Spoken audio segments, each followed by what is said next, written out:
It is 7:30 on a rainy night here in downtown Martin's Additions, and this meeting is called to order.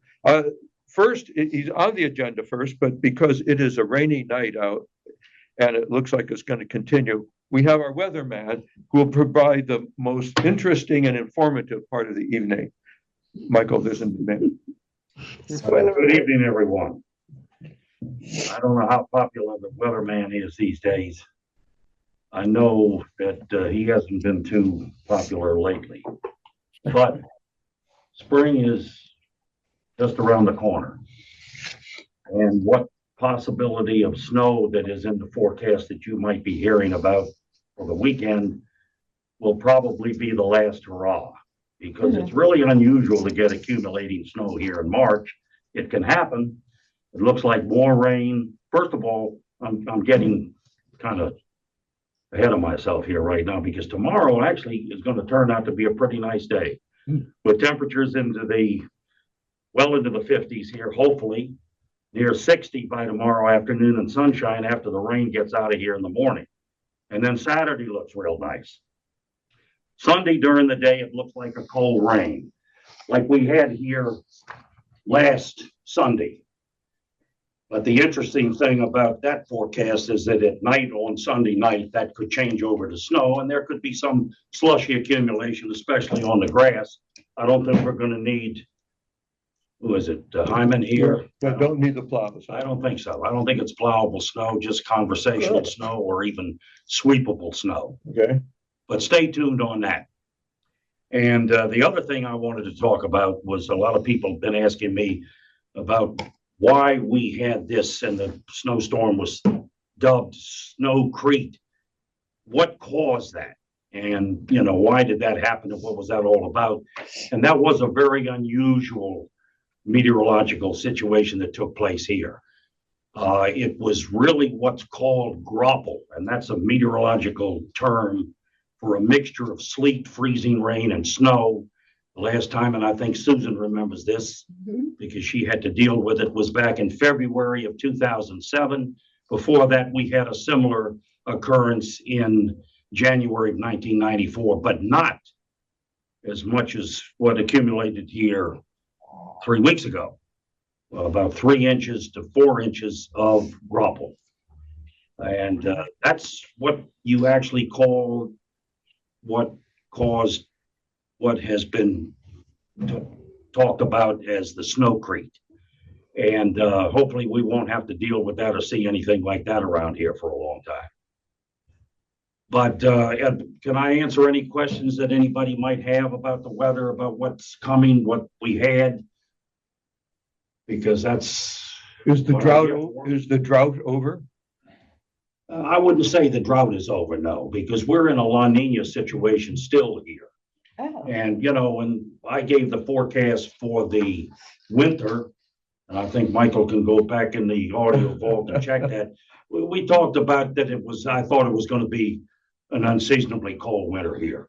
Although I think what we're going to do is wind up with less snow than average. Strange. If we don't get any more, really, because we haven't had that much. And then we'll just wait for La Nina to kick in here for the later in the summer. That means less of a chance of hurricanes, which is a good thing. Okay. But it could also mean to a stormy next fall and winter.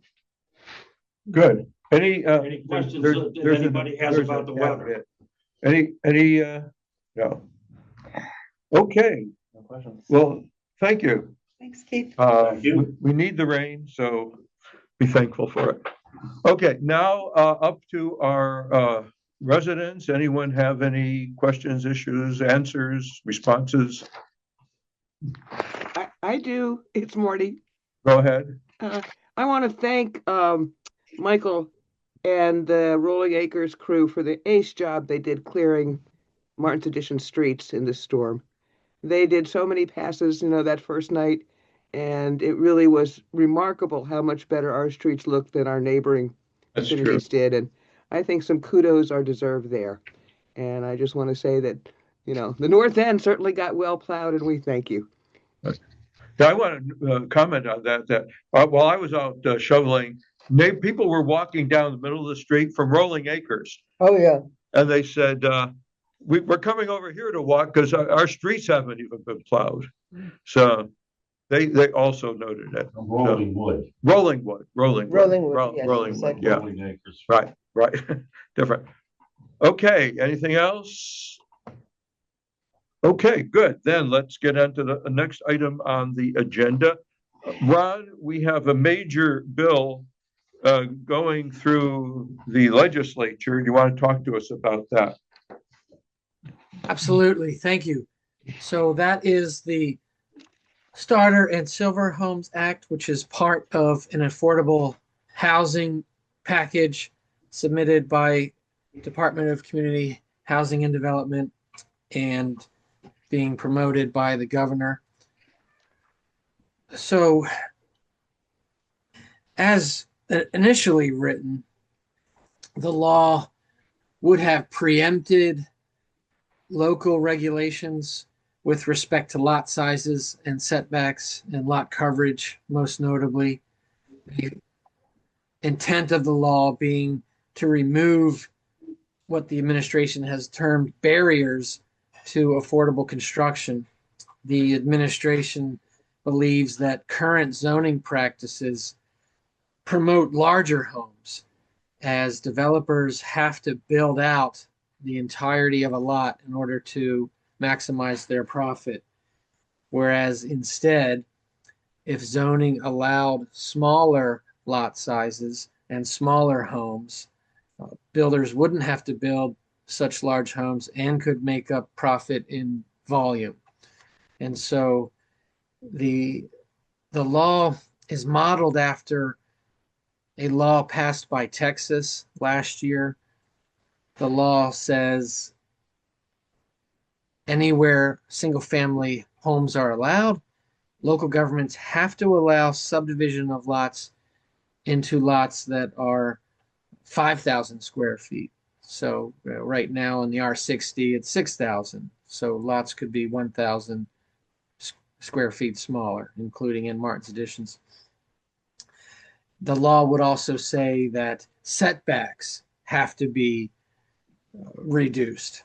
So right now, Martin's Additions has a 25-foot front setback or the established building line, whichever is greater. And the state law would say you can't impose a setback that's larger than 10 feet. And the side setback would be 5 feet, where right now you say 18 feet, and you have an additional side setback as well for the area of the house that's longer than 40 feet towards the rear. And the rear setback is 25 feet, and that would be reduced to 10 feet as well.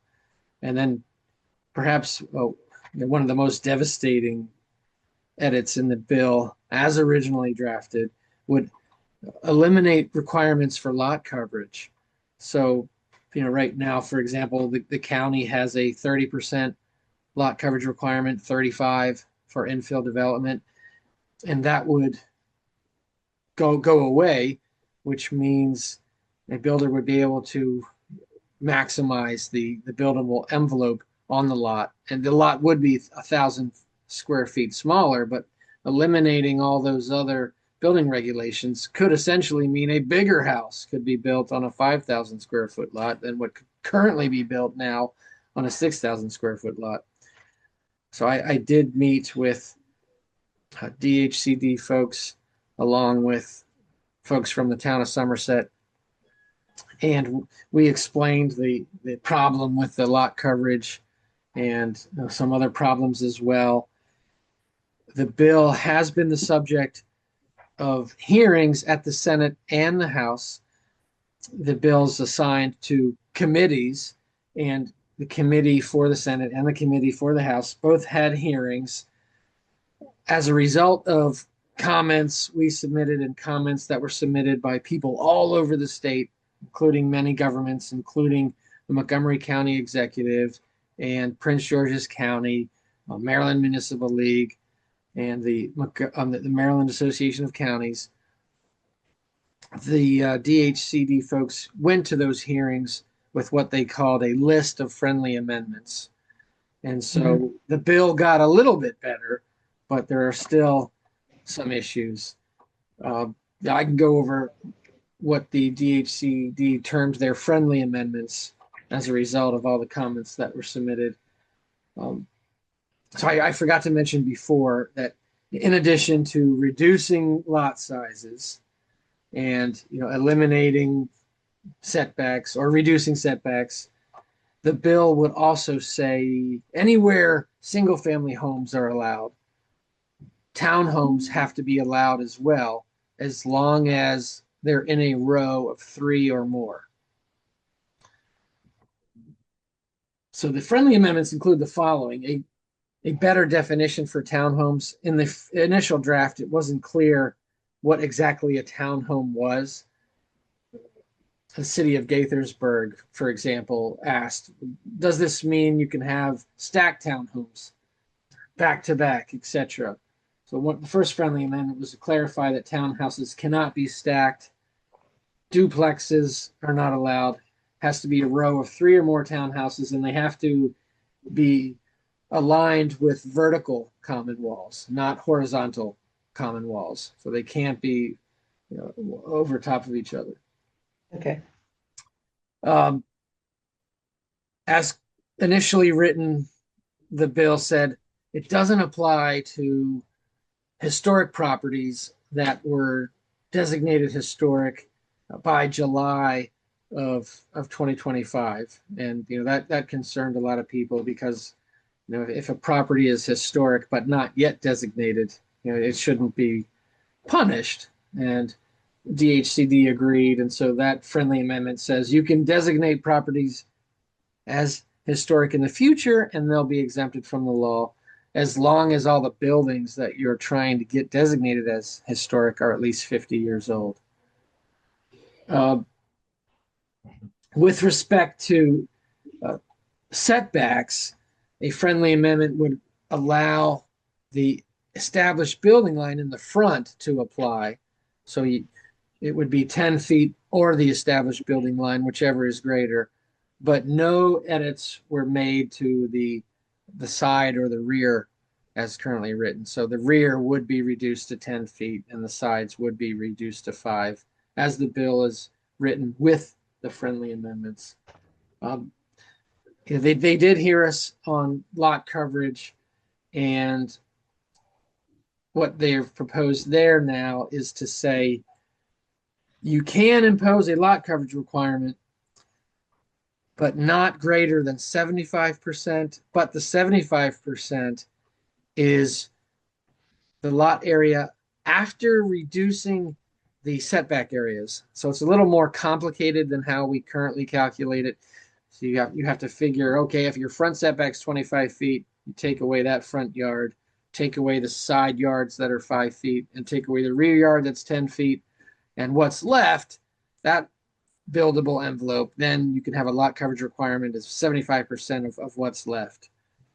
I did some quick math on the back of a napkin for a 9,000 square foot lot and figured that 75% would be approximately a 31% lot coverage under how we currently understand it, the whole lot. So that requirement seems a little more reasonable, but I also want to model out really big lots and a 6,000 square foot lot and then see how the numbers come out as well, so we can better gauge the impact of that. The friendly amendments also would exclude land that's outside priority funding areas, which doesn't help any of the municipalities. All the municipalities are within priority funding areas under Maryland law. And it would also limit applicability to areas that are planned to be on public water and sewer within the next 5 years. So that doesn't help us either. That helps some of the rural parts of the state, but none of the municipalities. So there's still a lot of work to do. MML is actively engaged on this, and I mean, as you might know, and as is included in the packet here, Martin's Additions, along with its neighbors, co-authored a letter to issue to our representatives in opposition of this bill. Mayor Rush from the town of Chevy Chase and Mayor Slavin and Councilmember Khanna from Somerset, Mayor Keller from Garrett Park, and Mayor Furman from Kensington have gone to these hearings and testified, as well as a lot of people. The hearings were hours long in both the House and the Senate. And interestingly, as I've reported out, no government has said, we love this, please pass it. There's a lot of opposition. Under the rules for testifying, and as warned by people in the know, if you want to be heard, you should say that you're favorable with amendments. So most people testified favorable with amendments, but as that wonderful saying goes, whatever you say before the but in your sentence doesn't really matter. We support this bill, but here's all the problems we have. And most of the testimony, although it was favorable with amendments, was strongly against the proposal. I think there's probably a good chance that this bill could die in the committees because there's been so much opposition. One of the delegates at the House hearing, and I reported this out and took a little screenshot, during the hearing held up a file this thick and said, how are we supposed to amend this bill to make it work when this is the amount of comments I've gotten from my constituents who are fuming. And this is the type of bill file that I'd expect to receive if we were trying to raise the minimum wage to $25.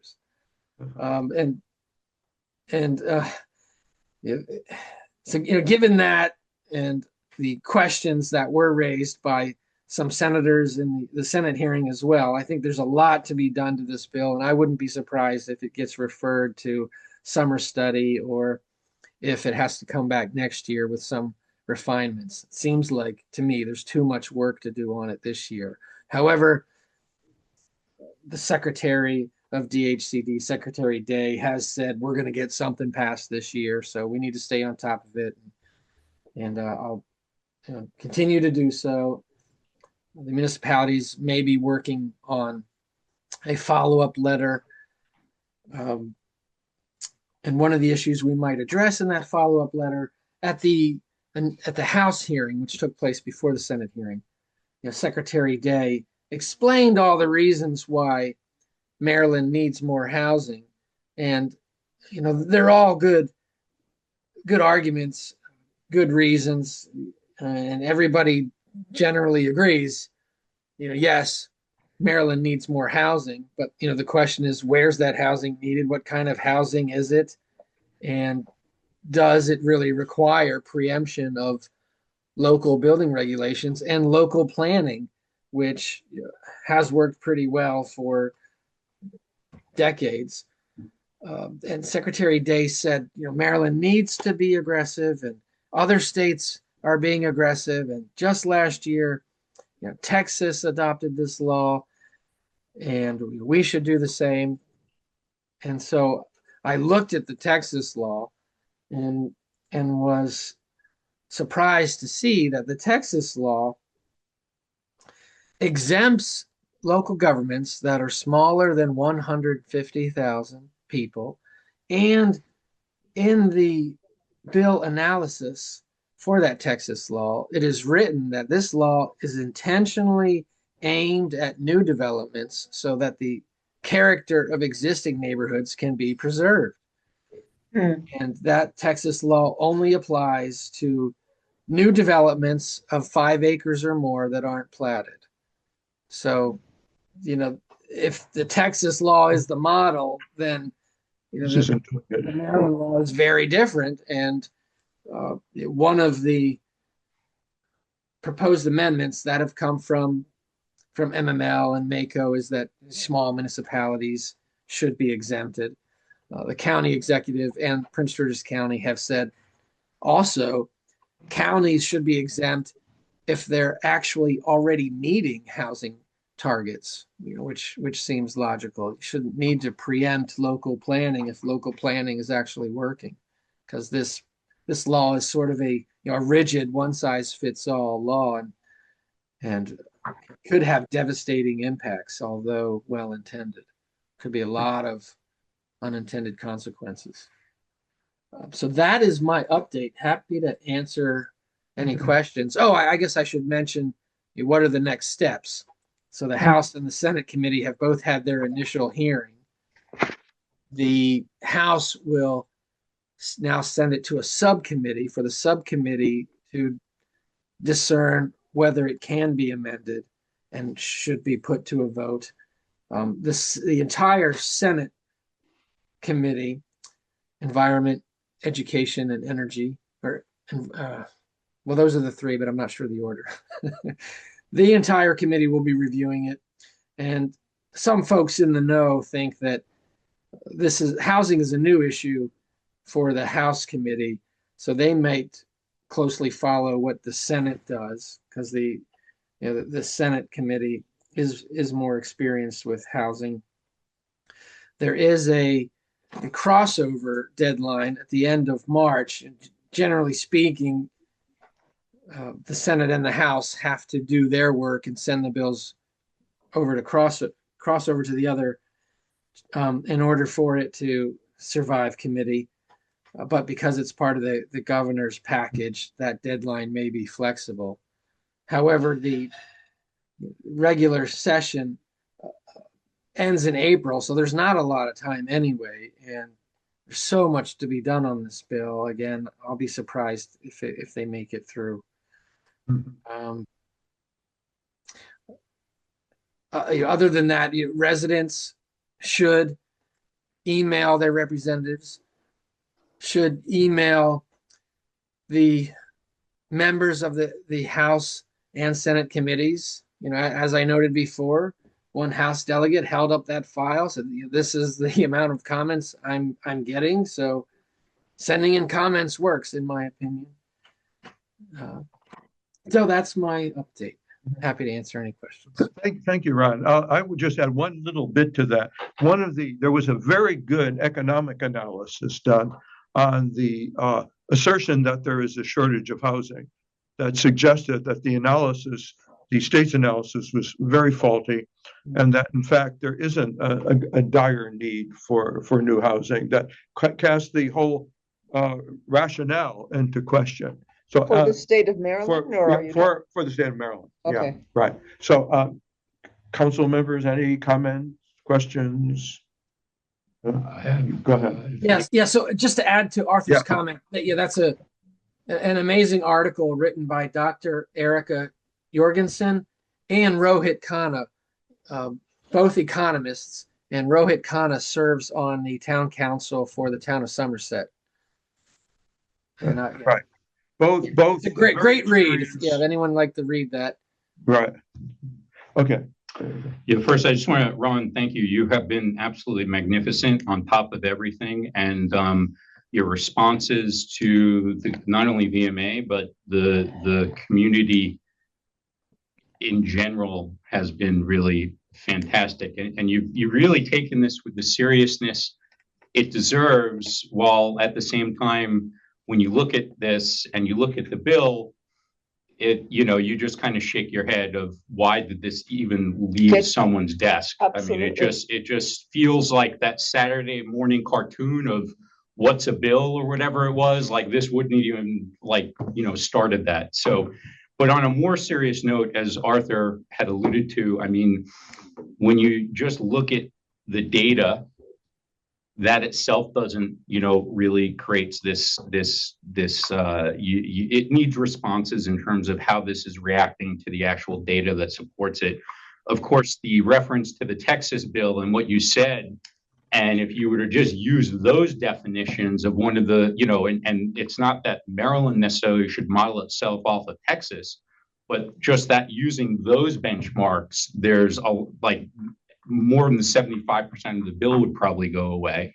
And then really the other thing I just wanted to point out, which I think is most important, given the significant job loss and other things that have occurred over the past year with federal workers and knowing there's a deficit now over $1 billion for the state under this current administration is around economic development and jobs. And that is what I would much rather see, is a focus on that. And then the final footnote, I really do hope that they focus on what we affectionately call Poopgate going on in, the snow and all of that. And Yes. that is the most critical thing right now, it seems, to address. And I would hope that there is a focus on that. Okay. So with that said, thank you again, Ron. You've been amazing. Thank you very much for the compliment. Thank you. And Councilmember Blander reminded me, I forgot to mention, half jokingly, half seriously, I'm very upset because one of the highlights of my professional career was getting House Bill 1167 passed last year. And it's, less than a year old and about to be completely undermined, even though that bill was approved unanimously by the General Assembly, except for one vote, and signed by the governor. And now, less than a year later, it's going to be completely undermined, potentially. But thank you for that, Ron. And I think this bill's we gonna go. we recognize all of that hard work. That's why you've always taken this with the seriousness it deserves, but it's been so implausible. So we appreciate it. Okay, Marty, I see your hand was up first. Yes, thank you, Ron, and thank you to our entire council for dealing with this, because I think it's dead serious and dead scary. And I had two questions. One was procedural, and I guess this is really for the council and Michael Silliman. Is there any way that you can send that good article that you mentioned by Rohit around? I can email it to you right now, Marty. That's great. So we could get it out to the villagers, because the listserv has said that they're closing the discussion on this issue, which is up to them. I mean, I'm not a listserv moderator, so I have no say in that. But we need to have some kind of community discussion on it where people actually can read the materials. So I'm thinking, number one, Ron, yes, please send me the article. I will distribute it as best I can. And I'm wondering if Michael can continue to put information like that on our website for people. Yeah, we can post that. Yeah, I can post Post things like that, because it's really, a huge issue. And the second question I have is, did anybody say anywhere in these hearings that there's nothing in this proposed bill, either the Senate or the House version, that requires any of the new construction to be affordable? I mean, that to me was the most egregious, ridiculous thing, that they're stripping all the county and municipal ability to manage building codes. And there's no requirement that any single stick of anything be affordable. I mean, is that hypocrisy, or is my head just exploding? No, great point, Marty. So one of the arguments made in the group municipal letter was that it, not only does not contain an affordability component, but it undermines. Did we just lose Marty? Oh no, I'm here. We lost somebody. Moved around. You moved around. but you gave me in person. Oh, Andrew. Okay. So not only does it not contain an affordability component, but it undermines the county's affordability legislation. Exactly. Passed just last year, the workforce housing bill. Yeah. So, which requires developers to include a workforce housing unit, 15% of the entire project with at least one. But this new law would allow developers to avoid the workforce housing requirements. And how the administration explains it is basically, there's two ways to create affordable housing, at least two ways. One is to subsidize or offer incentives to builders so that they will build the affordable housing, which is what the county approach is, the county council. And then the other is to just increase stock. And by increasing stock, essentially you lower housing costs because it's, like trickle down economics. Exactly. That has been thoroughly debunked. As an economist, I can tell you that building more $1 million condos does not increase a single unit of affordable housing at the $100,000, $300,000, $500,000 range. It's simply the wrong end of the market. And you have to, if you want low income affordable housing, you have to build affordable housing, not Yes. $1 million condos. I know you know this. I'm just making the point that There's a it's like the question about- economics there don't add up at all. Okay. Thank you. Jean, your hand is up. You're on. Go unmute. Yeah. We're not hearing you. Unmute. Okay. Okay, you're good. Okay, there we go. This is a mess, as we all know. I guess my primary question is, what position is the Council of the Village of Martins Additions going to take on all of this? Who are you going to write to? What is going to be your stance? We can have all our residents write letters that have been written by so many other people already. Guys, it's time for the Village of Martins Additions elected officials to take a position in a formal communication with those who need to hear it. Where do you stand on this? Jane, we have done that, signed a letter that has gone in, and Ron himself has been one of the major leaders in working with the legislature and the surrounding communities to work. Can you please resend that to everybody? Because I may have seen it, but there's a lot of communications that come through. I'd like to hear our voice as loud and clear as we possibly can. I think that's the most effective way. Okay, thank you. Exactly. Michael, you had some response? Yeah, that letter is on page 2 of today's packet, and I can send it around or post it again as well.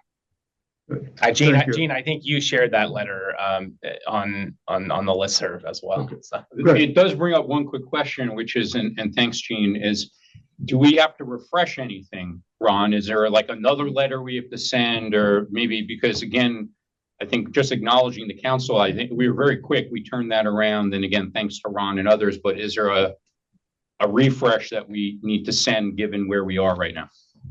Yes, so that's going to be discussed tomorrow by all the municipalities. And yeah, Sorry. Michael and Arthur are going to be on that call, I believe. And the municipalities will discuss whether we want to now send a second letter that's tailored based on the bill as amended by the friendly amendments. And refresh is a great word. Refresh that letter based on the bill's current posture. I guess my question, Ron, on that front, just to piggyback on what Jeff just asked is, I know there were witnesses at committee hearings. Folks went and spoke before the committee. I think I was hoping that you were going to do that as well. I don't know if that ended up happening. I thought that would have been great. But is it worth, or have they closed the record here? Is it worth submitting something to these committee chairs and ranking members as a formal, witness testimony from a municipality impacted by this? And or in your conversation, this upcoming conversation, is that something that could be discussed unless they've closed it's a filing deadline for a committee action to submit testimony? I'm not sure how that works at the Annapolis level. Yeah, so it is a bit odd. Before official hearings, there is a window to submit testimony for that hearing. And the General Assembly, the committees like for you to do that online through the General Assembly's website. But that's just for testimony before hearings. The committee is now doing its work, and any mailender is free to send in additional correspondence. I can't say whether it's going to be weighted the same as testimony that was received during the appropriate window, but I think it's still worthwhile to send in information, especially given that at the hearings, the friendly amendments were presented, first at the House hearing, and so a lot of the testimony was submitted before those amendments were known. So I think it's perfectly reasonable for mailenders to send in additional information now that they've had a chance to digest all the amendments. And just a quick follow-up, given that our representatives do not sit on those committees of jurisdiction, how do we deploy them more beyond the letter we sent with the other municipalities? How can we activate them more now that the deliberations are taking place at the committee level? Because as you know, at the federal level, this will happen where members will chat with their colleagues that are on the committees and advocate on this, that, and the other. I mean, that would be another route, I think, that we could, implore our representatives to make their case with the leadership of these committees. Yeah, or hand them letters to pass on. Absolutely, yeah. Yeah, great point. I agree with you completely. And although our district representatives aren't on the committees, there are Montgomery County representatives on both the House and Senate committees. And so just like you said, our district reps can talk to their colleagues, and we can get them ready as well in case the bills do get out of committee. The chair of the Senate committee, his district is Poolesville, and I get the sense that he'd be happy to hear from folks outside his district but within the county. Good. Thank you. Thank you. Any other comments, questions? I see, Gene, Gene, you have a new hand. Yeah, that's me. I'm sorry to have to do this again. Ron, is there anything that we have the power over, like stormwater, storm sewer, power, Pepco, whatever, that we can invoke to control, oversee, regulate, whatever, any kind of this, except this additional development? Do we have anything in our powers and our sewers, our stormwater management is so old? I mean, 1905 we were built. Is there anything there that we can invoke? And this is not because we don't want affordable housing. Of all ridiculous places to put it would be here with 22-foot wide streets. But is there anything in our power that would help us? Actually, it's not that we want to prevent it, that if we really need to do it, this is not the place to do it. Do we have any of those powers? Yeah, Ron, there were some amendments that explicitly mentioned infrastructure. So, yeah, what's happening with that?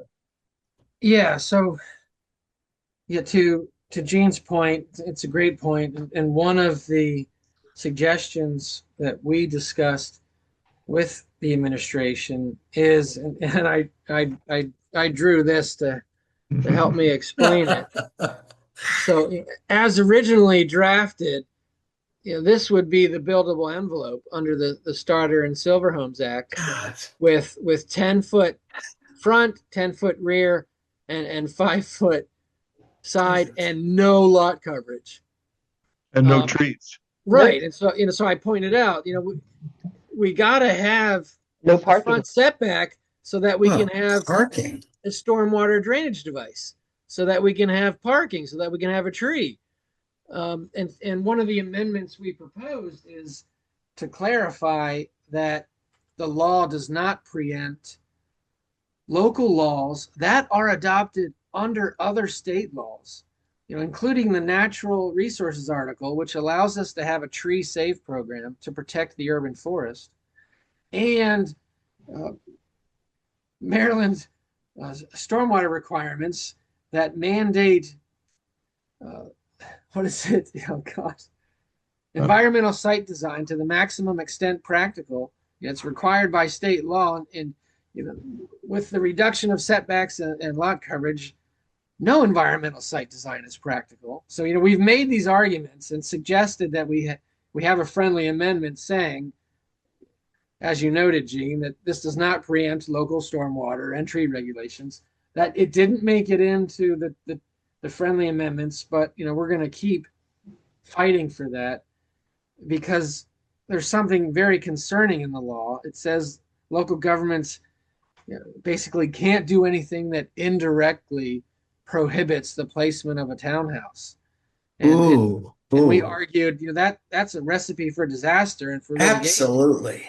'Cause what builder's not going to argue that stormwater drainage requirements or urban forest protection measures indirectly prohibit the placement of a townhouse? Absolutely. So Ron, is that- there anything we can do about that? That's terrible. That's absolutely unthinkable. Yeah, I mean that's included in the municipal letter, and that's an argument that we're going to continue to raise. Yeah. Okay.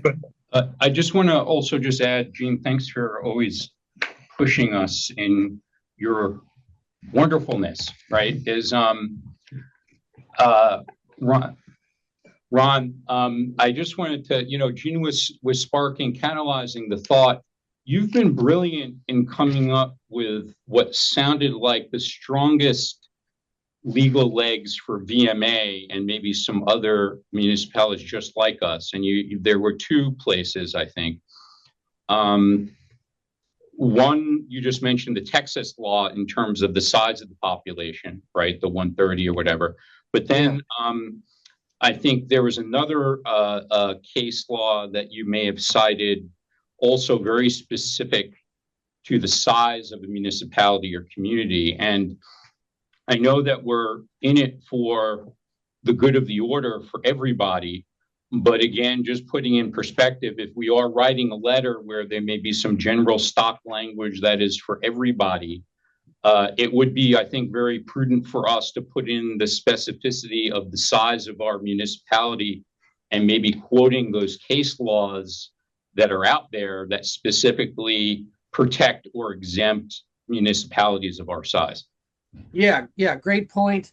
So when the bill first got dropped, I researched what other states were doing and found that California, for example, exempts populations of 35,000 and under, Colorado 4,000, Montana 5,000. And so, a number around 5,000 seems to make sense for Maryland as well. Yeah. And Ron, we also because have the argument exemptions. is it would be unduly burdensome for small jurisdictions that don't have planning departments, don't have robust public works departments, to suddenly have to implement different rules for different types of construction, completely rethink their codes, their stormwater requirements, urban forest requirements. And so other states have recognized that small municipalities should be exempted. And Ron, don't we already have, we can apply for exemptions of conflict of interest. Is that based on a population size? Oh, you stumped me there, Arthur. What do you mean? Conflict of interest. Ethics laws. Right, Thank you. ethics, right. I thought you meant in this law. Yeah. No. That's a great comparison, Arthur. Absolutely. So the Maryland ethics law provides that elected officials need to file financial disclosure statements reflecting their investment portfolios so that constituents can discern whether they may have a conflict of interest in awarding a contract or deciding an issue. But the state has recognized that that can be unduly burdensome for small communities that already have a problem getting volunteers for service. And so small municipalities, based on population and budget, are exempted from that requirement, including Martin's Additions. So we already have a precedent for that. Yeah, it's a great point, Arthur. Good. Okay, thank you. Any other Thanks, Gene. questions here? I think our refresh is gonna be a bit sharper now. Yeah. We appreciate Good, it. thank you, residents, for your comments. Okay, moving on, we now have another, have to contemplate elections and election law and regulations. Are we there now? No. Oh, we're gonna have committee report. That comes later, sorry. Committee reports. We have election committee, we have some water committee folks, and who else do we have? Party committee? Good. Who wants to go first? Me. Keith wants to go first. Party committee. Party committee. This will be brief. I want parties. Thank you for letting me go here first. And we've got on the agenda here, we've got something really special coming up. A week from Sunday, the La Firm event, which is always great, that the whole La Firm rented out from 1 to 4. And that's going to be really nice for everybody. And moving ahead after that, we've got the May sidewalk event coming, as well as the Independence Day celebration that will end the fiscal year. And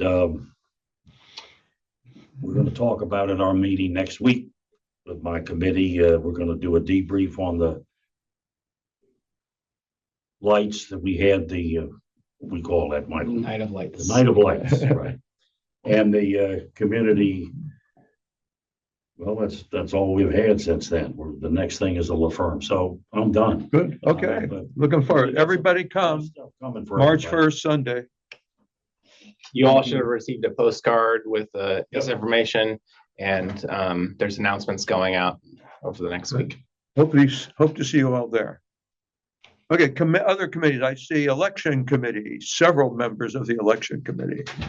Hi, yes, thank you. This is Marty. And you got my note earlier about the one correction in the council minutes there. So I'm not going to go over that. Basically, our big push right now is to get more candidates. And since the committee is constrained, we can't go out and solicit people. We know a lot of our neighbors who would be terrific, but we're not allowed to go solicit any individuals. So last year's committee came up with, and this year's committee concurred with a 3-part plan. And Elizabeth Goldberg, who's on today, really helped draft that. One part of that was to have a new flyer. What does a village council member do? And Arthur, I want to give you kudos for getting that flyer ready. We were able to include it in the announcement for February 20th, the formal announcement of the nomination period opening, and the Friday Weekly Wrap-Up article, too. We'll also include it as a link in our March 1st newsletter article. We've also got a flyer that we're preparing to distribute at the event at La Firm. And Keith, thank you for always doing such a beautiful job there. And Michael, I know you and Aaron work a lot on that too. So we are doing all we can, but the committee is legally, well, procedurally limited to just general announcements, encouraging people to run. So we would like to see the council members and all the residents who are here tonight to actually talk to their neighbors. We launched a campaign in the February newsletter called Nudge Your Neighbor, because when we looked at how people actually became council members, most of the ones we could talk to said that, well, somebody talked to them about it. Somebody urged them to run. Somebody asked them to run. And so this Nudge Your Neighbor campaign is new this year, and we'll continue to do that theme because we want people to ask their neighbors to run. We need more candidates. I think it's better for civic health in general. And we do get comments from residents that, why aren't more people running? And our response as a committee is always, yes, we agree. You should run. I mean, we say that to everybody. And we believe that, we really think any eligible voter should be able to run. Martin's Additions has made it very easy over the last few years to become a candidate. It's the simplest. There's no filing fee. It's not complicated. Simplest way we can possibly do to have residents become candidates. And we'll continue to provide friendly, helpful information to every resident who contacts us. And please nudge your neighbors. So, second thing is that one of the parts of that 3-part proposal that last year and this year's committee put forward, that the council did approve, was a financial budget info flyer. And Jeff and Michael Silliman had done a draft of that in the committee, provided some comments on it. And that did not get formalized in time for us to link it in any of our election publicity. But we're very happy that Michael Silliman has scheduled the public budget discussion for March 5th, and we're putting some information to that public budget discussion in the election information, because we do think that having the financial information available for people in some readily accessible form is important to encourage election participation, both for candidates and for voters. And so thank you, Michael, for following up on that in that way. We still do need a financial summary flyer, so we're looking for that down the road, even though we couldn't do it in time for this year's push. The candidate filing date is March 21st.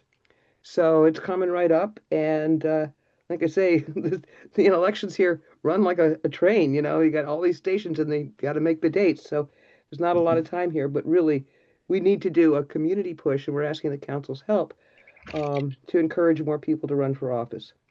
The other big time-consuming project we've got going on right now is, of course, the voter roll verification.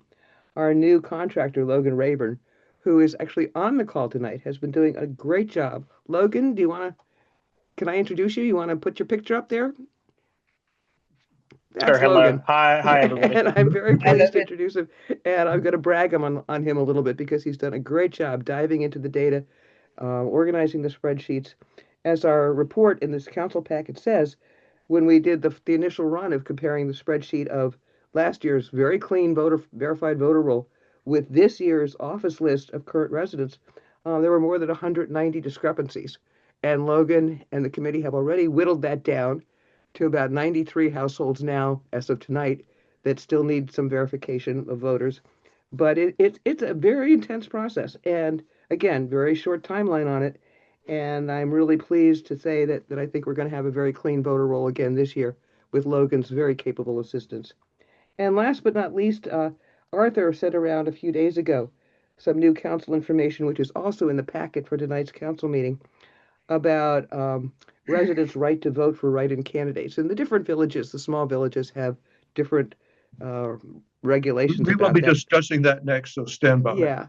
Don't And go. I just want to caution here on a procedural note that the way to proceed here, I think in good government form, good administrative form, is for the election committee to have a discussion following on your discussion tonight. And we just think that in terms of administrative procedure, we would advise the council not to move hastily to overturn decades of VMA precedent, because as far back as I can go, which is 40 years, we've always had the right to vote for write-ins here in Martin's Additions. And, so that's decades of precedent. And it's also generally not a good government process to make a significant revision in the recently approved regulations, which were just approved in January, in the middle of an ongoing election. I think that removing people's right to vote for write-in candidates might cause some stir, since it has been so long-standing, and it's a pretty important right. And so, again, we would advise you to proceed with great caution. We are not doing anything for this year's election, so. That's Elizabeth has her hand up. I think she might want to follow up on Elizabeth, I'm coming. here you are. Yeah, coming. Well, You're there. yeah, hi. Hello, everybody. Yeah, I just wanted to ask a question actually because I know you're going to be discussing what happens when there are not enough candidates nominated for council in the next discussion item. But that led me to ask also, what has become of the election committee's recommendation to the council to implement succession planning? That this be a part of almost like terms of reference, going out and, in the course of the year, meeting and greeting and encouraging people to run for office. So I was just curious, because we did put that forward as a recommendation a couple of months back on ways to address this problem. Formally, nothing. Personally, go out and talk to people, right? You do. Okay, Elizabeth, you're on the water committee. Do you want to talk about the almost final report that's coming up?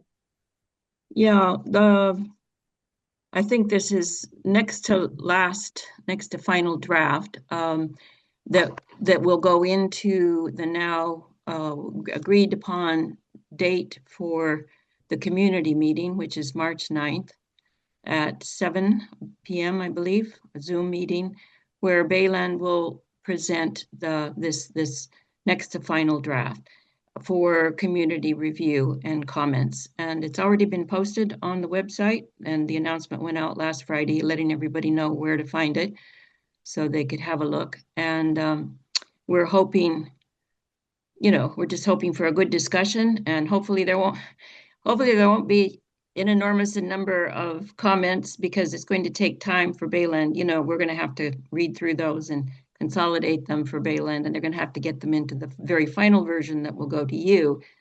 And the hope was that that would be at your March council meeting on the 19th, but we'll see how that goes, because Bayland has also said that they need 2 weeks to make another draft, to incorporate any changes into a final draft. So you don't have 2 weeks between March 9th and March 19th. So I'm certainly going to encourage them to try to get it adjusted so that, to avoid another month's delay. But we could always consider an almost final draft. Okay. Yeah. I think that there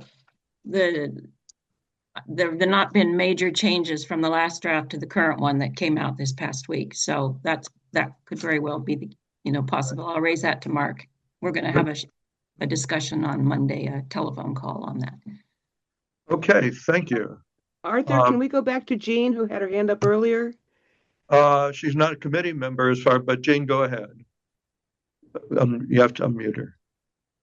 Jean, we have to unmute. Okay, I got you. I'm sorry. I apologize. No, I just had a question back to the issue of who might want to run for council. And maybe we need to ask the community the question of why would you want to run?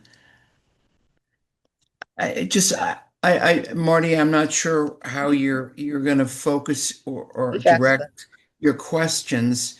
How do we get people to be interested? I like your nudging neighbor, but is the campaign or the idea, can we make it any bit bigger than that so that the council, the existing council, as well as neighbors, can really explore this? Like, why would you want to run? What is it that you think you want to do for the town? What could we do better? That might be good for all of us to know. So just throwing out an idea there, okay? Yeah. Thank you, Jane. One of the things that the committee has done in the past is put out in the newsletter, and we can do it again in the March 1st newsletter, some of the issues coming up that are really interesting and substantial issues. I mean, the state zoning is clearly an important issue. Absolutely. The stormwater flooding is a huge issue. And of course, the construction on the Brookville sidewalk is going to be starting in March, presumably if the weather ever gets above 35 degrees at night. So, there are some big issues. And I think one of the things that has worked in some earlier years prior to 2020 was to say, here are some big issues. Do you want to be part of making the decisions on this? Can you represent your neighbors and help us, resolve this and really give people almost like a very positive job to do, that this is not just you're going to sit on a committee and be bored, but you have real decisions to make. So did that sort of come along the lines that you're talking about here? Is that the kind of thing you think would be helpful? I think so. I see it as an opportunity, the elections every year, as an opportunity to sort of fire up people, to come out and say, well, this is something I like, I don't like, I want to do better. Can I do that? Can we do that?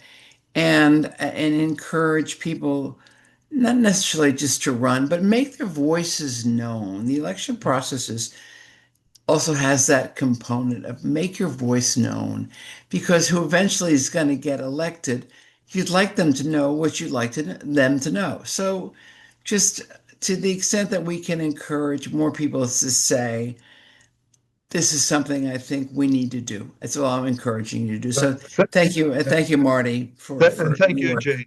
Okay. I think we've heard all the committee. Are there any other committees represented here? I don't see any. No. Okay, moving on finally to the next item on the agenda, which does relate again to elections. Recently, I shouldn't say we became aware of, it has always been latent in our regulations and the code that we could have a write-in candidate. If there were not enough running candidates to fill all the open slots, a write-in candidate could be elected to the council with just 2 or 3 or 4 votes. And it was felt that this was kind of anomalous. And looking at it, I also found other anomalies. That is, a write-in candidate could announce themselves in advance. but would not be constrained by any of the election regulations. They have not been on the ballot. They have not been formally nominated. They could do campaigning. They could pay for votes.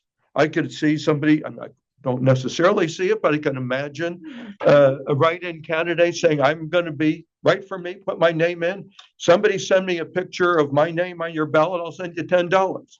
The regulations do not cover that right now. And so, what's that? I think that might be an ethical conflict.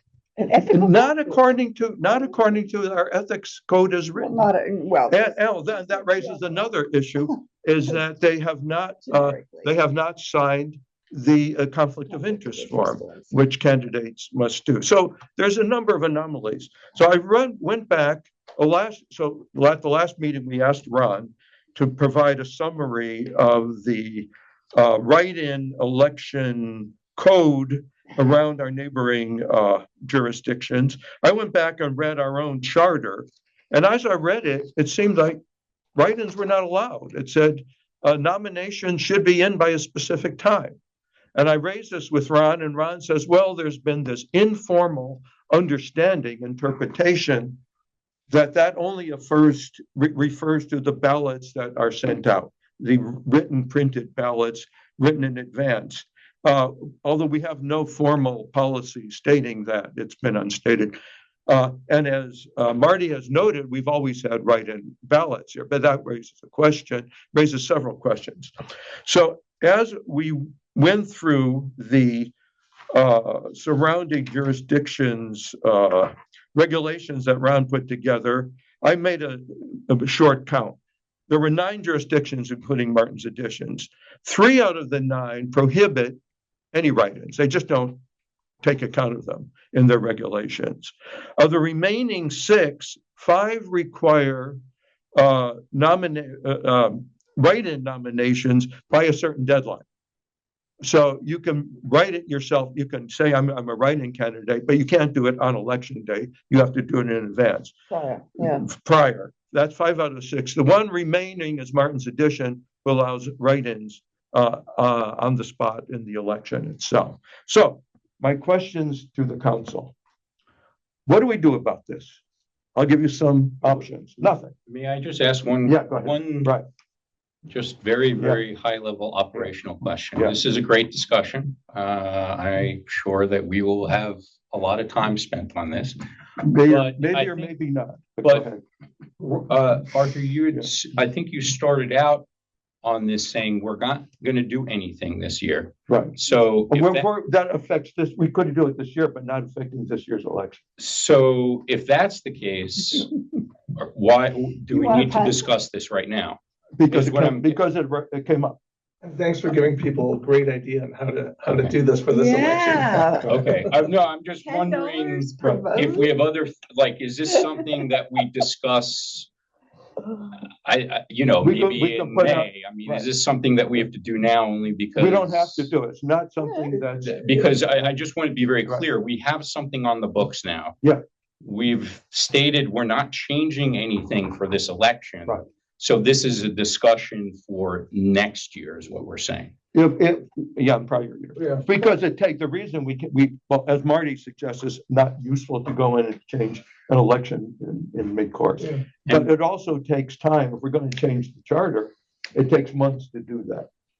Just by the calendar of events, what things happen. Well, I'm happy to discuss it now, but it's just more of the idea of this shouldn't be necessarily a 4-hour discussion today because it's not. Right. So one option is we do nothing. Yeah. It's been going this way for 40 years. We've never had a problem. We can think of problems, but they haven't arisen, so we do nothing. There are other options out there. We can formally recognize the informal policy that we've had of saying that write-ins are acceptable. That's how we interpret, or we can change the law. We can change the code to require either no write-ins by a certain date.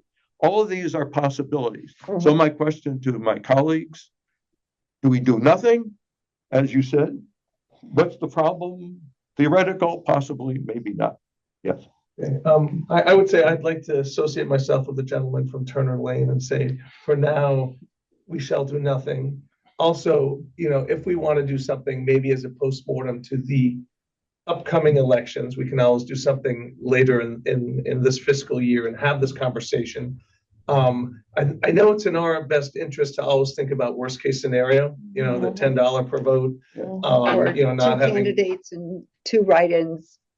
Right, not having signed the conflict of interest and all that, but there must be a mechanism. I like the idea of write-ins. I think we see this at every level of government, maybe not in our local municipalities, but you see it at the federal level, at the state level. You could do a write-in candidate, I think, in many instances. But there must be a mechanism that we could explore with Ron, where there's a kind of post facto, if there is a write-in who wins, needs to sign all those forms to They even do. be eligible. Yeah, right, that's right. Yeah. But what has been done prior to that, buying votes and all that, I'm not sure how we navigate that. These are theoretical possibilities. Right. And you bring up something that I was thinking, which is, I mean, almost every, when we have the national elections and state elections, I mean, you can do write-ins on the day. Yeah. And it was just thinking, I would love to have seen some of the write-ins for the presidential vote in some years. But with that said, I mean, so it seems like the world is not going to end. Right. We are following something which is done at national and even state levels, but we just haven't codified. Well, having sat in through the counts, Mickey Mouse always gets at least one vote. And everyone but Counters got one vote once, and I still want that ballot. Right. Right. Any comments? Yeah, I think it deserves a conversation, but I would say after the election, the upcoming election, particularly to see if there were things that happened during that election that we should be paying attention to. And I also think it needs to be clarified. You can have a write-in ballot, but well, then what? And I don't think that any of that is clarified at this point. What I don't quite know what you mean by nothing's really clarified. Like, what are the next steps? Or it's not clarified when there is a write-in ballot, or we're not clarifying it at the moment. We're not clarifying it. Right. No, but one of the options is we do nothing. We don't clarify, we don't do nothing. Yeah, I understand. We say we recognize this issue, we choose not to do anything about it. And by the way, these forms we sign, it is somewhat of an honor system, unless you get caught and then the ethics committee gets involved, right? So you would hope that our friends and neighbors here who may have missed deadlines to formally nominate themselves or get nominated would abide by, ethical standards. But we have an ethics committee for exactly that reason. Right. Susan. Well, I think it would have been good to address this beforehand, because before which hand? Before the election. There's always a before the election. There's a before the next election. And that's why we brought it up earlier. At this point, I think it would definitely be good to have something figured out as to a procedure if there aren't enough candidates, rather than defaulting to the scare story of two write-in, a candidate or a write-in person getting two votes and becoming a council member. In some of the other. Wait, let her finish. I thought you were done. I think I'm done. I'm pretty much done. Okay. Thank you,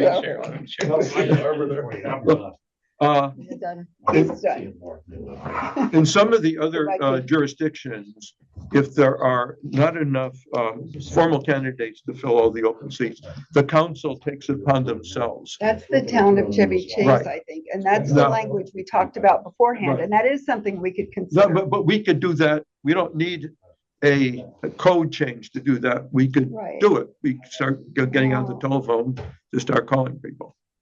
Yeah, but we won't know. No, that's right. Right. But it would be a personal thing. Yeah. So from what I'm hearing, I would say this is not an issue to be further delved into at this moment. For this year, not For for this this year. year. Agreed, not. or perhaps any year, unless somebody wants to take it up in the future. Okay.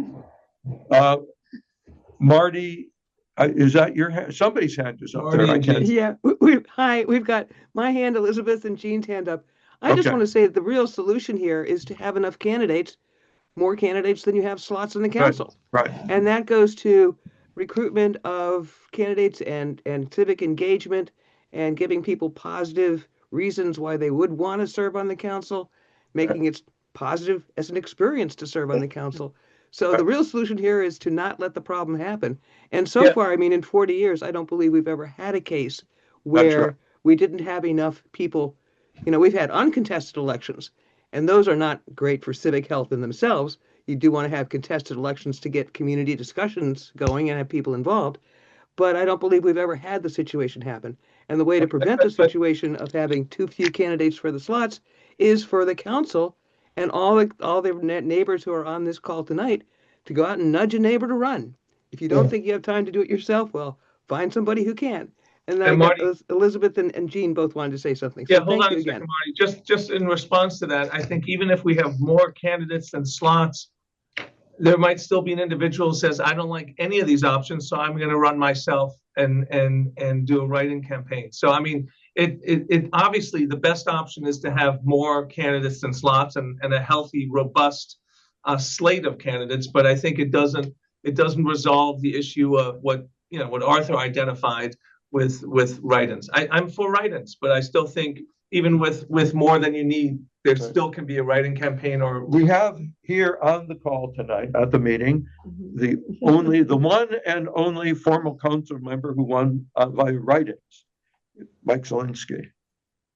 Mike, would you like to comment on that? bravo. Where is he? He's Red. in the middle left. Better on the. Oh, okay. It wasn't my doing. It wasn't me. I take credit for part of it. I helped Richard coordinate. Okay, Elizabeth. So I obviously support write-ins, Yeah. just so we know. Oh, okay, just, yes, I also agree that something needs, something more explicit needs to be put down on, if that eventuality happens. But I wanted to recommend to you sitting around the table, our council, to please don't let March 1 at La Ferme restaurant pass by without using that opportunity to work the crowd, right? Right.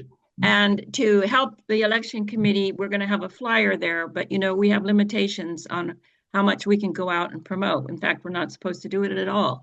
So I would really ask you all to take advantage of the opportunity to try to inject some, enthusiasm and try to get people excited about putting their name in and really considering it and giving them some concrete examples of what you've been working on in the meantime that, require community input. Good. Okay, that's all. Okay, yes, we will. Thank you. Thank you. Absolutely. That luncheon might have to be the annual formal neighborhood nudge. The neighborhood, Yeah. we could call it Make it. the nudged lunch. The brunch lunch. to nudge. Yeah, we can do a little AI. Maybe on our little, place cards. Here we comes could Ron. say, He's gonna read "Has on to be our parade in a member second. council." But Jean, let's have Jean. Yeah, Jane, you're up. Okay, I'm sorry once again to bug you guys. Has anybody really looked at the old regulations? I mean, way back to our 1905, 1900, whatever, founding to see what might be there? Where does this no write-in candidate come from? Is there any kind of legitimacy to this, Ron? This, you might know that. And I don't know if that would really matter, but except that we would want to know that it was there and we should probably dismiss it or whatever. So are there any old rules? And For not having write-ins? But all it says. well, what are what is the 1916 document for the creation of Martin's Editions say?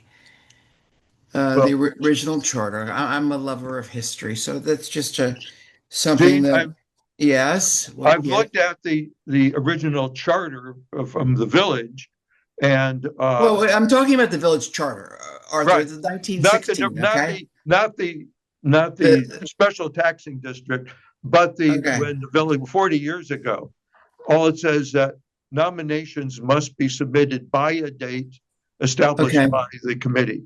Okay, so our attorney, our esteemed attorney, can decide whether or not that's sufficient. Yeah.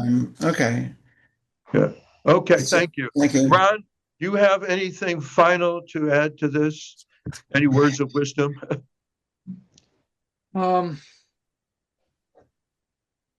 just looking back at prior email correspondence, but yeah, I mean, it takes some time to go through all that. But what I just wanted to say is, Arthur, you've raised a good point tonight that if for no other reason, I think we should clarify the rules just so the issue doesn't have to come up and be debated again.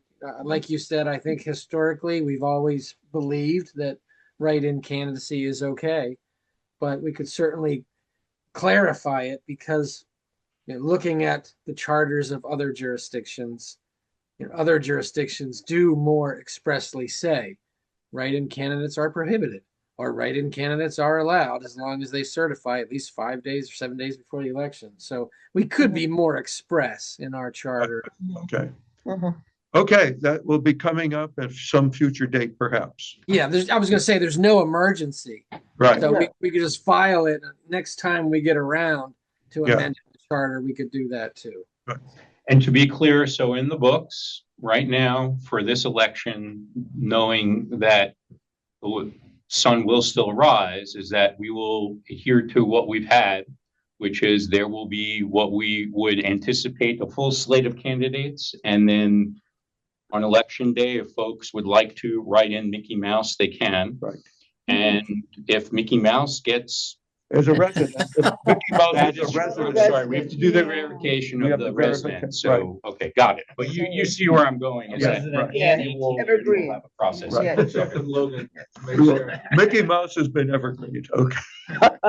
If I could add one more closing note, the council members, I'm not going to ask you to say tonight whether you're planning to run again. We have 3 incumbents who may run again. You're all eligible to run because we have no term limits. That's great. But it was helpful in past elections, if council members who were not going to run again let people know that before the candidate filing date, March 21st. Because if there's an open seat, we are historically more likely to get more candidates to step up for an open seat than if all 3 seats have incumbents in them. And that's just a historical fact. I'm not making any comment about the quality of candidates in any sense, only to say that it is a courtesy that is important in terms of electoral process. If you're not going to run again, to let people know that in time for other people to file by March 21st. Entirely up to you. Anyone want to say anything on that? Speak up now. The filing date isn't arrived yet. Yeah. Maybe to the committee, I know we've spoken an awful lot about the process of getting candidates to come out, opportunities of where there could be a get out the candidate at the La Ferme. Could you remind all who might be listening, who might be interested in running, when actually are you announcing the package and when is that going out? When does the clock tick? So people the clock starts. Great question. Thank you. The clock starts tomorrow, 75 days before Election Day, which is May 5th. The nominations notice is going out on February 20th, which is that 75 day. That's actually in the rules. 75 days before Election Day is February 20th, which is tomorrow. So the committee has prepared the official formal notice that the nomination period is open to go out tomorrow morning, and Michael's got that. It's ready to go. We also did a more detailed article, a little more informal, a discussion for the Friday wrap-up tomorrow. So the nomination period starts tomorrow, and the filing date for candidates is 6 p.m. on March 21st. Does that help? Magnificent. Okay. Thank you. There are dates. Thank you. Okay. That's been disposed of. Moving on. Michael and our managers report. Yes, thank you very much, everyone. That was a lovely discussion. It is 8:50 and my manager's report is on page 8 of your packet tonight. To start with, I wanted to just debrief that snowstorm. That was quite a snowstorm, and I'm proud of how we responded, especially because I live in Washington, D.C.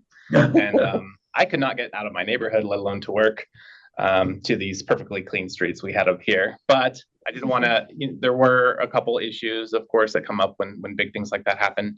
And starting with my last bullet point under this first item on my report is we have already spent our entire budget for snow. So if there is more snow that requires snow plowing in the next month or so, we will be doing a budget adjustment to cover for that. That includes the $30,000 we set aside for snow plowing in the budget, and then the $15,000 the council passed generously to plow the sidewalks when there's more than 2 inches of snow. We have spent all of that money. Now, is there any council kind of feedback or big takeaways or anything you heard over the course of the 2-week storm? I think it was the unusual icy nature of it created the problems that we had. Bravo. Especially a beautiful sidewalk clearing on the first day, and then the ice came down, and then it requires special efforts to clear the ice off. So that was quite unusual.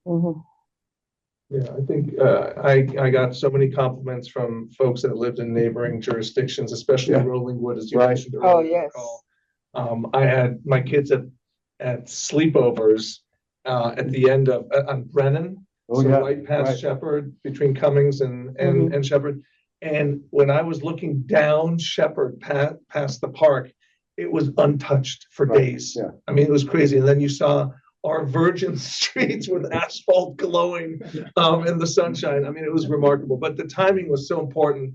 I mean, I put a tarp on my stairs because I knew the ice was coming, and it was the first time I ever did that, and tied it to the railings. And then just pulled it up. Yeah, and then I just like put it on. Yeah. Same with the cars. I've never put tarps on cars, but I just thought that ice was going to be so thick that I wouldn't even be able to chip into it. But the shoveling, the timing was critical. You had to do it that night. You still had to do it that night because once that ice settled overnight, it was too late. The other thing I mentioned to you explicitly is that people who shoveled up or had their driveway shoveled out often through the snow onto the sidewalk. And that created, you're walking down a clear sidewalk and then you come to this drift. So we have to inform residents not to do that. And that was one of the minor issues I mentioned or that I was going to list here was when the snowplow comes through, people would shovel out their driveway and the snowplow comes through and then it puts a pile right in front of your driveway. So a lot of the complaints I received on that Monday. That historic, that goes back even if 150 years. Yeah, even if you don't shovel out your driveway, the plows will always. Yes. Yeah, I mean, And I understand the frustration there. If someone, we had a nurse in the neighborhood who couldn't get to work and they had spent all Sunday shoveling out their driveway and then came out Monday morning to a big pile of snow in their driveway. I understand the frustration there. We did everything we could to, I hear somebody's on mute. And it wasn't just snow, it was ice that was then ended up in your because of the temperatures. So that's correct. It was like concrete. Okay. It was. But on balance, I'm sorry, go ahead, Susan. I think it went really well under I never heard of it really incredibly difficult conditions. And thank you to all who, I know several of you were out shoveling neighbors and stuff. So I really appreciate it. And the residents, I think, stepped up and really, really helped a lot. And I can't speak highly enough of our snow plowing crew. The one thing, before I know Jeff has something to say, the one thing was we also received a ton of requests for people wanting to use our contractor, which I'm a little scared of because our guys were incredibly tired. And if they're shoveling your driveway, that means they're not shoveling our roads. So I do wonder, I think the listserv can maybe serve. There were a number of kids, a lot of kids volunteering. I think a lot of those contractors, were completely booked out really quick. And there was people literally calling me days later, still being like, I can't get anybody to come. I don't know if it would be possible to put together some sort of official list of here's the landscaping companies that we know provide these services. Well, here are the kids who are I don't want to be in a position where I'm recommending Right. somebody, like, The that's not my listserv. job, but. Was an excellent Yeah, resource. there are for a lot of people volunteering. Yeah, Well, for money. yeah, volunteering for money. Yeah. Is that what that is? Okay. I want to say I did not take $1 from Paul Weller, so we'll keep that for the record. But I still have some shovel elbow from that one. But I just wanted to share very briefly just what Andrew and others have said is really absolutely remarkable because, you know, just doing a survey was like the day or two after, and I went around to Rollingwood. And, you know, this isn't just an inconvenience. I mean, there was literally an ambulance trying to get through for an emergency and they Could not. get anywhere. And on a lighter note, I mean, just on that walk around, I just happened to have been there and there were 5 different cars that, you know, we were getting out. It was just quite, yeah. So, and to compare that to where we are. So kudos. And That reminds me, we did get a request from Rollingwood Homeowners Association if they could tack on to our snow plowing contract. Mhm. And and you're it was shaking your days. head. I mean, that lasted, they really were not cleared for the first county plow.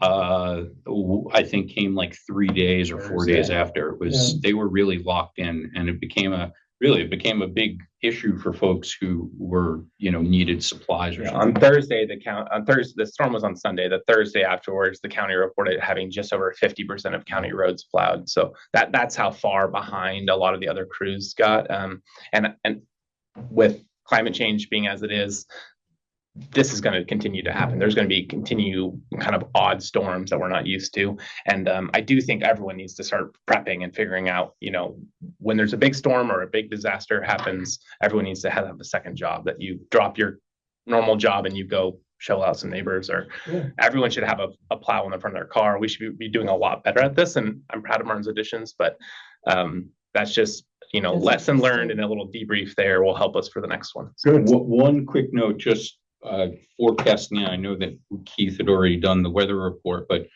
you know, there may be a slight chance of some snow on Monday.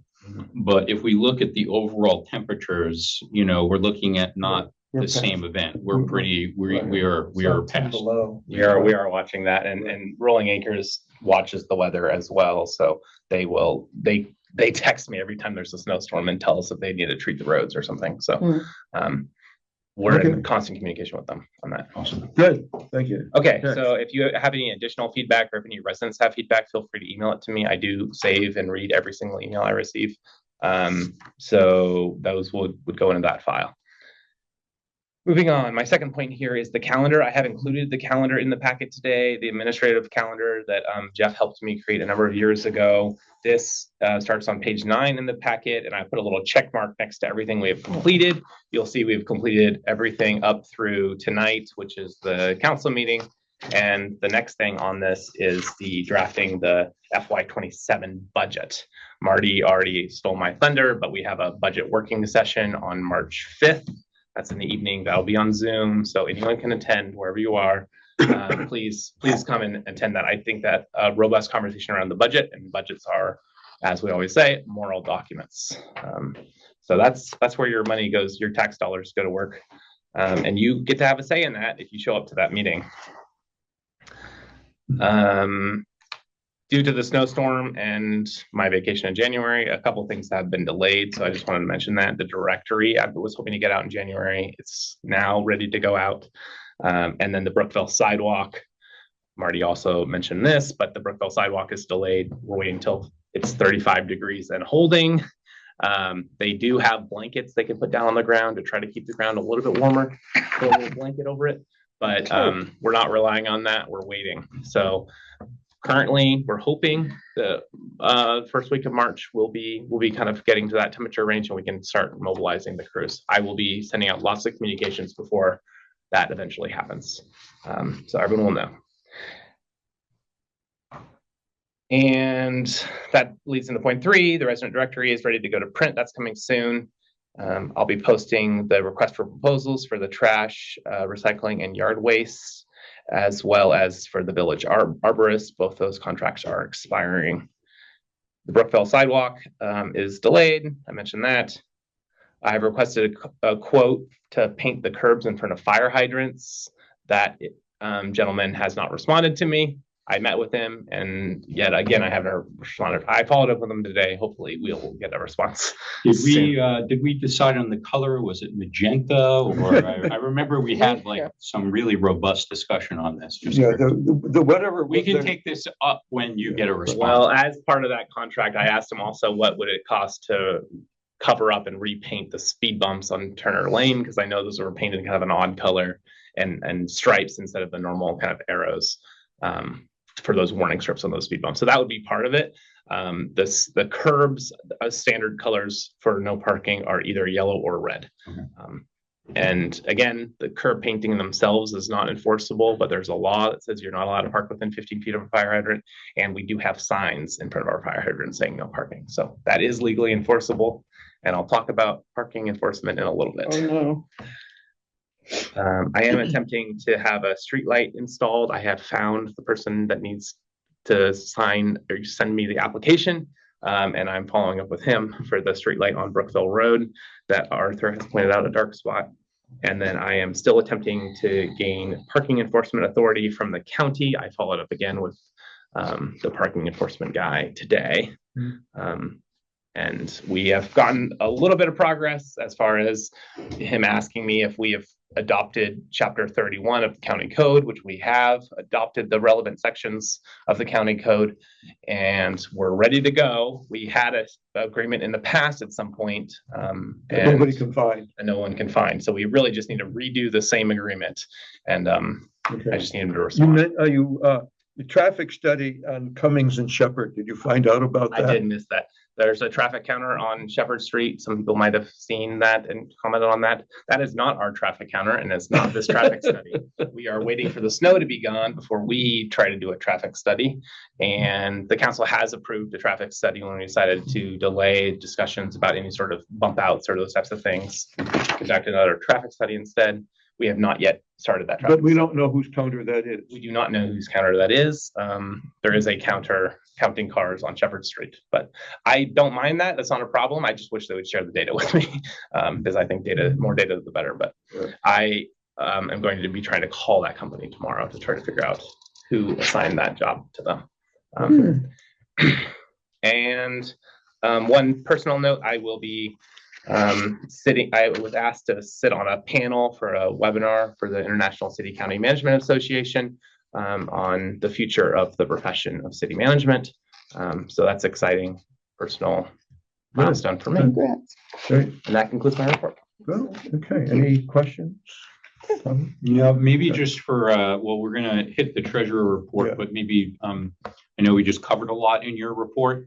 Just restate once more the dates of the open budget meeting, so folks. Yes, it's Thursday, March 5th at 7:30 on Zoom. Yeah. I will be walking through the budget line by line and actually building the budget right there in front of us. And there'll be an announcement then as residents, just like the election committee is saying, to get out Yes. the noise, to get folks to run for council. Also, usually we do make a lot of noise and we do send stuff out, but we've, I think, had our highest attendance in the last couple of years has been 1 or 2. So just putting in perspective that I think people are busy and Yeah. it's not always the idea of we don't have enough We communication. also have a variance meeting, variance hearing coming up. We have a variance hearing on the 4th. That'll be announced as well. And the adjacent neighbors have already been notified. And then we're trying to schedule, I'll ask all of you right now, because you're here, we're trying to schedule another variance hearing for the 17th Of March. of March. That's St. Patrick's Day. Is it? Mm. Is that a celebration of yours? Okay. I don't know. Okay, honestly. okay. Well, Should It's gonna be a but- dry meeting. Did you say St. Patrick's Day? Yes. We'll just wear green. How's that? We could do that, but I won't be drinking the St. it's Patrick's not very Day, but celebratory. I'll be working. I But won't either. I think Ron, Council. We all have- Ron, Doug, and I are all available that night and like no other night that week. So we're gonna be I can do it. okay, great. We got one. We got one. Maybe We do need we gotta we do go. need at least 3, yeah. Right. So anyways, that's coming out. March is gonna be a very busy month. And as far as the budget, the March meeting is when we introduce. Oh my God. What happened? I'm muting you, Gene.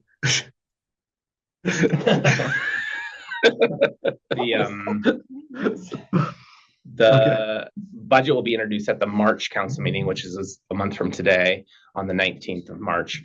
And with that, I will be putting a cover letter, which will be copying Jeff's one pager with the pie charts, so it's very easy to digest. I know some people don't like looking at spreadsheets. I do, but other people I understand. Okay. So just put it in perspective, make it very quick, because the election committee mentioned this. So what we put together, and I think that was the original vision that you had shared, is that one pager is actually accompanying this budget. So it will be out there for this upcoming cycle. Right. It's just not time for tomorrow. It will be there for and by that budget discussion. Correct. And it will be posted as and that one, on the website. The one you created is looking at FY26, which we're already through. Any candidate that's going to be interested in FY27, what's coming up. So I'm using that as a template to create for future years. And that'll be on our on the website. There'll be a link and everything. Awesome. Yep. Good. So by the March meeting, we'll have that. Anything else for the manager? Good. Next item is the minutes from the last meeting. Marty noted one change. Any other changes? So I will move to adopt the minutes as written with the one change from last month. We have a second. Oh, aye. Aye. Okay, approved. Treasurer's report.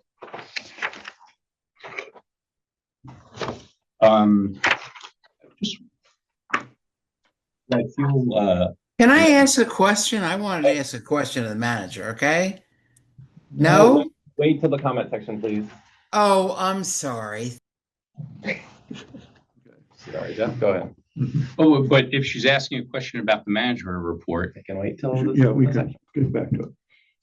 I've been overruled, Gene, but if you mouth it, I can perhaps understand your question, but we'll stab it. If you can do American Sign Language. So I was going to say, I won't feel slighted that the treasurer report now comes at the end. I mean, I like to believe that the fiscal, health is, but we'll take that as at another time. Anyway, we'll make this very short. We're in good health. We're in good shape. The only thing that I would point out for anyone who's actually looked at this at the packet, we see a couple red cells, as we say in Excel, but a couple red places. We look at the net income, which looks almost like 20,000 down. And then if we look at the total income that is projected and the net income, you're looking at deficits or in the red of 43 and 27,000 for at this point. The reason why we haven't really seen this in a while is because we've had ARPA and all these sweeteners.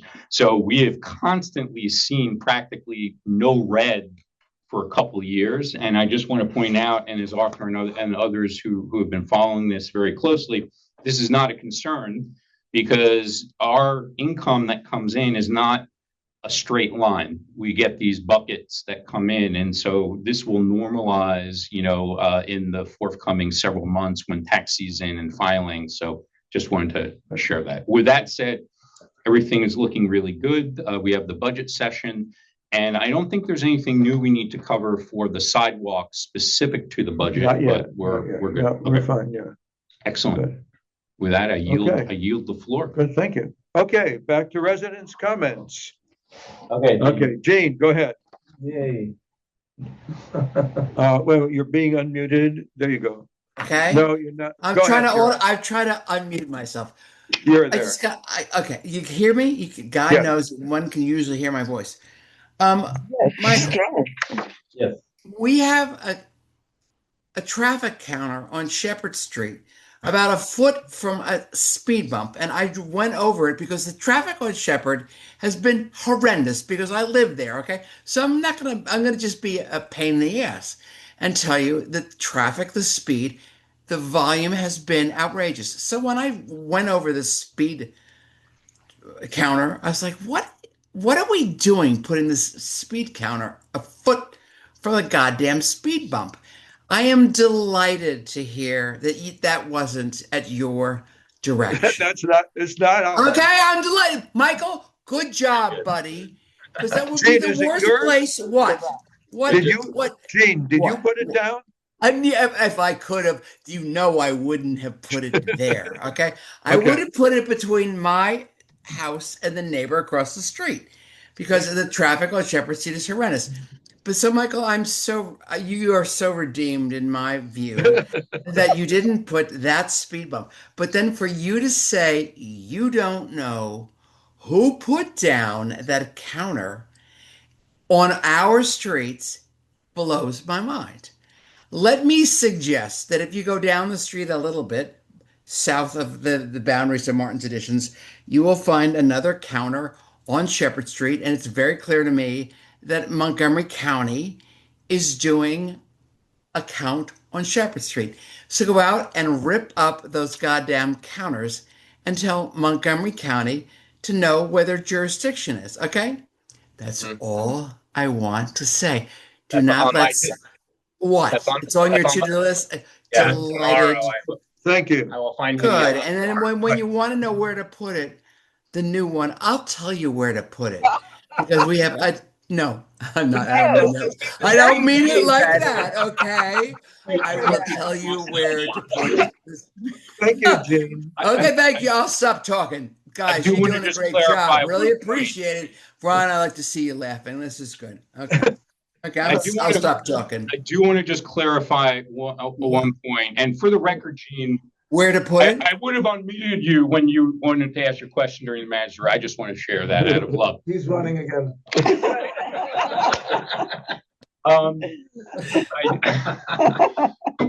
Michael, I just want to clarify that Gene's suggestion that you're not going to go and actually destroy county property. Oh, stop it. I mean, Gene, if you told me to do that, I'd be a little wary, not following your. Well, I'll go do it. If you would like me to go rip up those, I'd be happy to do it. Okay. Well, that's different. You're not.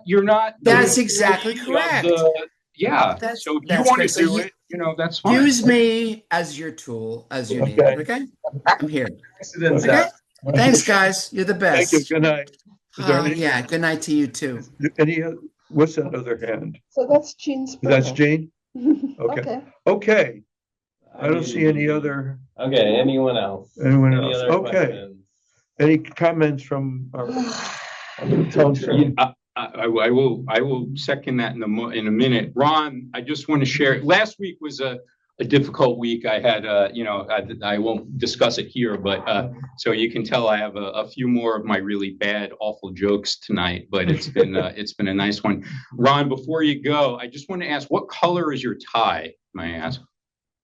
Blue and white. Blue, Green. blue, white, Is it green? blue. Blue.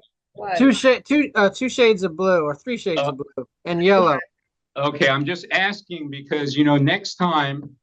Maybe what we'll do is we'll switch. I've got the striped maroon and I'll get yours. And just that way we can, we could shake it up a little bit. We can have a little bit of, I back would and be forth. really I confused. like that. I like that. All right, let's do it. I also think. I want your pin too. Yeah. I think, Ron, no ties required for these meetings. So just loosen it up a He's little. been going to Annapolis. He can't take Yeah, it off. that's right. That's right. Okay, seeing as we have no more comments from the public or from the council, I would like to hear a motion to adjourn. I would like to see a second. Everyone in favor? Aye. Aye. Good night. Thank you, Ron. Thank you, everyone.